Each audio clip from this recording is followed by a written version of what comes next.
Hello guys, আসসালামু আলাইকুম। কেমন আছেন সবাই? আশা করি ভালো আছেন। এই যে দেখতে পারতেছেন, এইখানে রাখি 2 জোড়া খরগোশ, ঠিক আছে?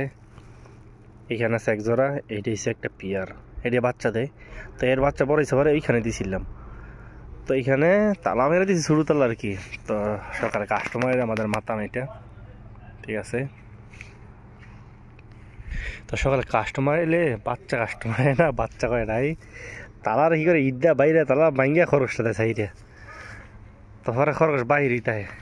তো এখন আরো খরচ এগুলো ঢুকাই না, তারা বাহিরেই থাকে। বাইরে ছাড়া দিয়ে 3টা খরগোশ থাকে বাহিরে, এখন মানে উন্মুক্ত ছাড়া।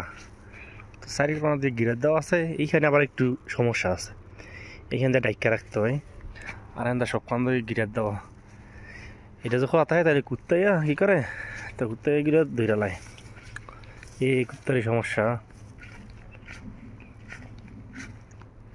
এই যে বাচ্চা ছিল, একবার ছোটো বাচ্চা ছিল, আমি আগে ভিডিও দিয়েছিলাম। এই একটা মিনিট 100 দিয়ে গেছিল পেট্রোল ভাবে, একজন এমনি হাতিয়ে দিয়ে গেছে, রান্না ছেড়ে দিছে এইখানে।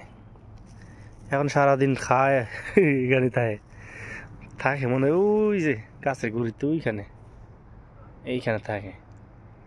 কি আর করবো, সারাই থাক। এই যে একটু ঠিক করে দিতে যাতে কুত্তা মুত্তা রাতে রাতে না আসে। এখানে শিয়াল আছে, কুত্তাও আছে এখানে। এটা পুরো একটা মাজরা, ঠিক আছে?